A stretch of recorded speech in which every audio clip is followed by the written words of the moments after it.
I'd not been to Bhutan, but I'd heard a lot about this Shangri-La place, this kingdom of happiness.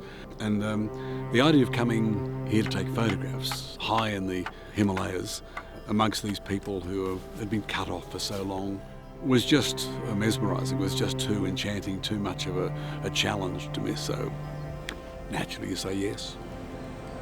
To be asked to take a brand new camera at the top of the line, there were no instructions because this is a prototype camera, this particular one. So I couldn't take the manual and get the tips that you would from the manual. I had to almost work it out myself and try and present a country, and the idea of going to take photographs of and portraits of the people was a real challenge.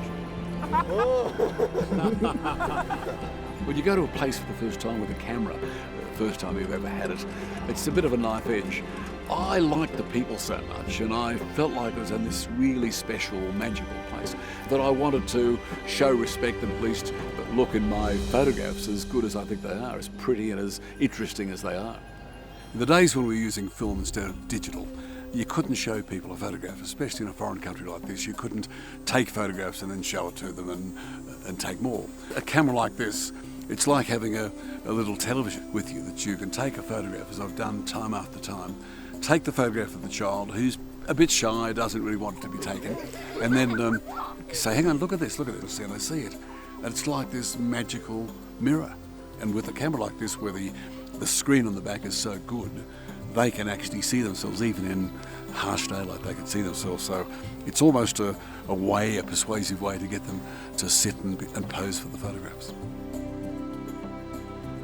The dynamic range of the camera was obvious from the moment you got it. So I suddenly found that I wanted to take portraits of people in a wide shot, far wider than I'd ever taken before, because you were conscious that everything was being picked up. And so it was getting someone in their environment, in their context, far more than I'd ever done before. And that was just because the camera could do it.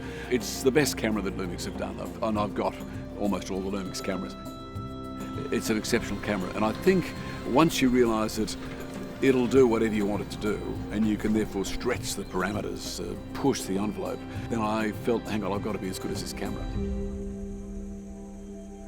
I was taking a photograph of a little boy and his sister just out the front of a farm. In the course of doing that, the father came up. He gestured that I go up the stairs, and we sat down and had some tea. We got talking, and I asked if I could take his photo. And he explained that he'd never had his photograph taken apart from one photograph for an identification card that he needed. Here he was, 60. I took his photo. We took many photos, and I promised to send them back to him, as I have. So for the first time ever, we had the family together. All the generations, from the kids to the great-grandmother. They all did as like a formal portrait of the family. And it was kind of special. You realise that this is a one-off. This has never happened before. So to come along with a camera and take a photograph that is a real portrait, and then they can look at it and then ask you to take another one, is kind of special. I must confess I took a lot of photos, thousands, but they're amongst the best that I think I've ever taken, and that's probably a good thing because, you should be better than you were yesterday and the day before.